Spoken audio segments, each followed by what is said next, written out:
mahatranatrany ianao mbola misafidy miaraka aminay amin'ity arivariva ity ao anatin'ny fandaharana izay nonay fa tsy hamono aminaina anao tsy hamono antoko anao fa hitondra soa ho an'ny fananao ary isy fiatraikany ihany koa eo amin'ny fiainanao andavanandro izany. Miaraba anao Pasteur Rivson. Faly miaraba maman José ary faly miaraba tsika rehetra eto amin'ny fahitalavitra. Ya, mitohy hatrany ny fotoam-bavaka raha-pitso alahady etsy amin'ny Ziona, fiangonana fanany voninahitra Analakely etsy amin'ny Panovia manomboka amin'ny 7 ora maraina. Mitohy hatrany ihany koa ny fanafana, vavaka fanafana lehibe ary entanina moa tsika hitondra rano rahampitso araka ny fanambaranay teto tamin'ny herinandro fa misy fotoana Andriamanitra rehefa manafaka dia manafaka olona amin'ny alalan'ny rano. Ary tsy azo idina tsy hita ihany koa fa misy fotoana ihany koa ny devoly mamono olona ao anatina rano. Ary eto am-piandohana-sady zay dia manasa tsika ato anatin'ny tokantrano ato ho anao izay mety matsapa hoe misy karazana fahafatesana mahavariana eo amin'ny fianakavianao tsy amin'ny alalana aretina fa amin'ny alalan'ireny fahafatesana any anaty rano reny. Mety izay ny nahafatin'ny zokibe anao sanatria izany mety izay daholo izany no mahafaty an'ilay olona ao anatina fianakaviana dobo ao anatina rano ny an'ny sasany indray ohatra hoe tamin'ny fahazazana ohatra dia mianatra mandeha dia misy kovetana sy ofeny rano eo amin'ny ao anaty lakoro ao dia ny lalao teny dia niongana tao ilay zaza dia mety izay no mety hoe nahafaty azy ohatra fa ilay zavatra hitovizana zany dia resaka fahafatesana ny rano daholo dobo mandeha manjono any dia dobo any na mety nandeha nanao vakansa nitsaka rano nipita rano dia dobo dia tena misy fotoana mihitsiny misy an'izay karazana tranga izay ao anatina ankonana ary reny zavatra reny zavatra tonga ho azy fa raha mahatsikaritra an'izay ianao dia tena ilainao izay vavaka fanafana rahampitso izay. Nisy fotoana Pasteur Rivson nisy zazalahy anankiray nentin'ny dadany nanantona an'i Jesosy. Ary io ray mpianakaviana dia niteny mihitsiny hoe efa netiko tany amin'ny mpianatra ao izy ty zanako ty fa tsy hainy. Fa raha mba misy azonao atao re mpampianatra ozy izy dia atao fa mijaly loatra ty zanako ty. Ary ty ray mpianakaviana ty dia natsikaritra fa misy fotoana zany io zanany io tsy mahatsiaro tena tampoka. Zany hoe miala ny fahatsiarovan-tena ny sainy dia mifampisintosintona ny vatantenany ray manontolo dia rehefa avy eo na izy ozy izy azerany io fanaheony anaty afo na any anaty rano mba hamonony azy. Dia hitanao teo zao dia ilay ray mpianakaviana mihitsy nanao dingana nitondra an'ilay zanany. Ka ho anao ihany koa ao anatina fianakaviana na ray aman-dreny mahatsikaritra ianao fa misy zavatra tsy dia sava loatra amin'ny ankonanao ao amin'ilay zanakao tsapanao mihitsy hoe mila vavaka ity zanako ity mila délivrance ity zanako ity dia manaova tahaka ny nataon'io ray aman-dreny io. Izy ray aman-dreny mihitsy no nitondra ny zanany. Raha ohatra ka mety hoe tsy mety izy dia ianao ray aman-dreny no mandeha tsy maninona afaka hitanao ange ny sariny. Misy olona aza ange rehefa te hanimba olona te hanapotika olona izy miditra any amina tontolo ra-panahy dia sary no entiny na ihany koa lamba no entiny lamban'ilay olona ary izay zavatra dia mireprésente an'ilay olona. Raha lamba zao tahaka izany ihany koa ange nataon'ny Paoly tamin'ny alalan'ny mosara ange sy ny aron'akanjo teny aminy no namindrany Paoly hery dia izay no nanasitrana olona. Dia izay ihany koa ny zava-misy amin'izao andro ianantsika izao amindrany olona hery koa ny kilaoty kely ny akanjo madinika ny akanjo dia rehefa avy eo misy zavatra mahazo an'ilay olona. Ka manasa antsika ato anatin'ny tokantrano ato. Raha resaka fanasitranana araka ny resantsika teto tamin'ny herinandro any nisy fotoana angeka nisy lehilahy boky lehilahy manana ny maizy azy fanasaina nisitrika impito tamin'ny on'ny Jordan. Io lehilahy io dia nanana ny heviny angaho izy tsy tsara nohony amin'izany rano Jordan zany angaho izy ny rano any aminay no maninona no tsy maintsy amin'izany rano zany vao sitrana fa ozy izy le olona niresaka taminy hoe raha zavatra mihoatra an'izany ve patron no nitenenina taminao tsy nataonao tsotra kely ange zany ndana fotsiny misitrika ny anatin'ny rano. Ka ny rano dia anisan'ny fitaovana anankiray ampiasain'Andriamanitra amonjena olona maro anafana olona maro Pasteur Rivson. Misy olona tena hoe cible amin'izany zavatra resantsika zany. Misy tena hoe voafatotra mihitsy izy ao anatin'izany zavatra izany. Tahaka an'ilay aretina le teo iny zany Pasteur. Dia hoe andro be ny fieritreretantsika azy raha ny terme ilazantsika azy amintsika malagasy zany de hoe andro be. Ary misy olona mieritreritra hoe ny fivavahana tsy afaka manasitrana iny zany, fa ny proof mazava tsara ny nataony Jesosy fa afaka ataony manasitrana an'io amina fivavahana. Misy olona am'izao fotoana zao tena hoe mitety toerana mafy mitety toerana maro mba hitsabona reny karazana retina reny, fa ireny tsy afaka zany ary tsy vitsy ny olona manantona antsika pasteur ny am'ireny ka ohatran'izany.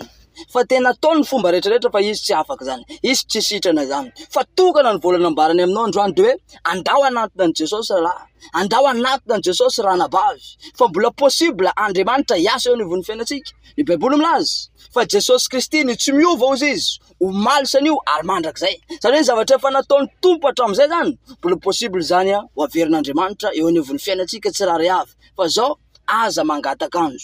Fa rapitso io tena fotoana lehibe, fotoana rapitso tamin'ny alahady teo zao de tena nietsika ny herin'Andriamanitra tamin'ny fampiasan'Andriamanitra ny lelan'Andriamanitra tamin'izany atao hoe acte prophétique tamin'ny alalan'izany hoe rano izany. Rapitso tsy ho diso anjara ianao amin'ny fanatrehana, fa andao tena hoe androso, andao tena hitady an'Andriamanitra fa ao am Jesosy Kristy ny vahaolana ho anao. Nisy farihy anankiray Betesda ny anarany tany amin'ny testameta vaovao. Anisany fomba anasitranana ny olona tamin'ny fotoana io misy anjely mihitsy moa manetsika an'le rano ary zay marary voalohany tafaroboka ao anatin'le rano na inona terme médical nanononana an'le aretina de tsy maintsy sitrana izy. Hitantsika amin'izany fa Andriamanitra de manana fomba fanao be da be hoentiny ampiasaina hidirana an-tsehatra anasitranany olona anehoan'Andriamanitra ny heriny. Fa zay no tano izy ny Baiboly no nandriany marary maro ny kilemaina, ny maty ila sy ny sisa sy ny sisa. Le maty ila nge raha am'izao andro ianantsika zao tsy voatery hoe handicapé pasteur fa mety hoe tsy mahavatra amin'ity fiainany ity mihitsy izy raha tsy mila fanampiana avy amin'ny hafa foana. Mila fanampiana foana izy vao mahavoalohany io fa tranony ohatra. Miantehitra man'olona foana isaky ny misy zavatra atao zany na zavatra aloha de tsy maintsy metehitra amin'olona foana, tsy maintsy metehitra amin'olona foana. Ary indraindray le olona ianteherana mety efa leo de mety miaritra an'izao karazana teny marary, teny mahery zao ianao mandra-pahoviana ny iainana amin'izany. Mandra-pahoviana ka io tsy voatery ho aretina fa na inona mety olanao indraindray ho an'ny olana ozy zay hoe tsy voatery ho problème naturel fa problème spirituel. Ary rehefa spirituel le izy de mila hidirana amina hetsika ara-panahy tahaka izany ka de manasa antsika tsirairay avy. Jereo nge zao arak'izao sary hitantsika zao fotoana tamin'ny alahady io hitantsika io miandahy miambavy ny olona tonga maro tonga be da be teo amin'ny fanatrehan'Andriamanitra samy mitondra ny ranony inonay fa misy fijoroana vavolombelona sahady amin'ireo olona ireo vokatry ny finoany sy ny fandraisany ampinoana an'izany afatr'Andriamanitra izany pasteur.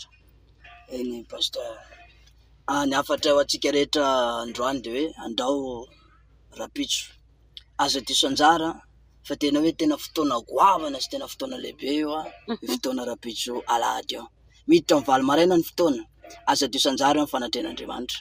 Ozy pasteur teo hoe lehilahy rehefa mietsika ny rano de misy anjely mandrombaka ny manetsika le rano, fa rehefa mietsika le rano de zay marary tonga voalohany miroboka ao anatin'io rano io no mandray fanafana. Zany hoe zany miconte ny anisany hoe etaetan'Andriamanitra ny fahatongavana aloha amin'ny fanatrehan'Andriamanitra pasteur. Zany hoe zany ny olona rehefa tena hoe mangetaheta izy de asehony mihitsy hoe ity atonga, tsy mitady an'iza n'izy, tsy miandry an'iza n'izy izy, na de izy rery ary de iny izy fa vonina anatona an'Andriamanitra. Profon'izany le lehilahy anatina Baiboly antsoina hoe Zakaios anie. Rehefa tery izy andray hitady an'Andriamanitra, tous les moyens nataony, tous les moyens. Nianika viavy izy mba hitany an Jesosy. Mety tsy hanika viavy ianao fa mety hoe tsisy frenao za ty alavitra ty fa ataovy ny tous les moyens lasa navavy malala na andreandehananao tongotra ary. Fa point anankiray zay efa nafan'Andriamanitra sy efa nasitranan'Andriamanitra anao sady. Misy koa lehilahy anatina Baiboly rehefa nisisika ny vahoaka maro be tady fanafana dia ny tafitrano mihitsy no nosokafany satria nizany ny moyen ahafahany mba ihaonany amin'ny fahasoavan'Andriamanitra. Ka ampiasao zay tokony ampiasainao rapitso aza misy zavatra ve lasakana mihitsy fa tena andao hitady an'Andriamanitra fa anovany tantaram-piainanao Jesosy Kristy. Dingano ary zay endrika sakana rehetra mety manakana anao tsy ho tonga raha-pitso manomboka amin'ny 7 ora maraina. Mitohy hatrany ihany koa ny fotoam-bavaka isaky ny alatsinainy manomboka amin'ny 12 ora atoandro etsy amin'ny Ziona fiangonana fanano voninahitra Analakely. Natao mihitsy izy io amin'ilay fotoana iravan'ny mpiasa sy iravan'ny mpianatra iny mba hitsinjovana anao ho tonga eo amin'ny fanatrehan'Andriamanitra. Aorian'ny fotoam-bavaka moa dia mandray olona ny tenako isaky ny alarobia kosa aorian'ny fotoam-bavaka amin'ny 12 atoandro satria misy fotoam-bavaka ihany koa iarahana amin'ny lehilahin'Andriamanitra pasteur Isidore Andrenirina isaky ny alarobia aorian'izay fotoam-bavaka izay dia afaka mandray anao mpitiavana ny tenany. Manantena ny fanaritava aminao ary zay raha-pitso samy tahin'Andriamanitra tompoko. Tahin'Andriamanitra.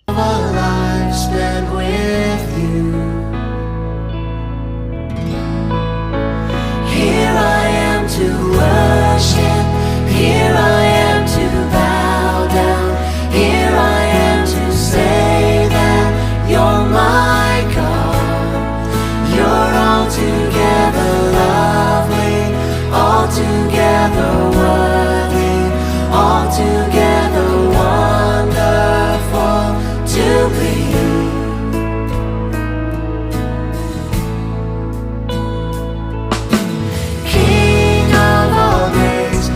So highly exalted, glorious in heaven above.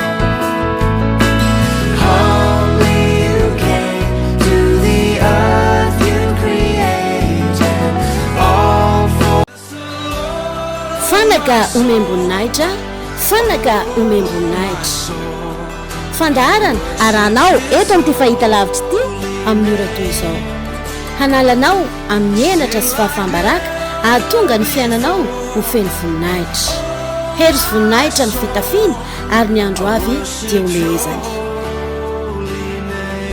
Fanaka omemboninahitra, fanaka omemboninahitra, atolotra sy totosainy vehivavin'Andriamanitra.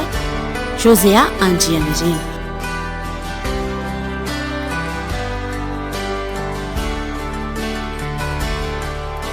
Fanaka omemboninahitra.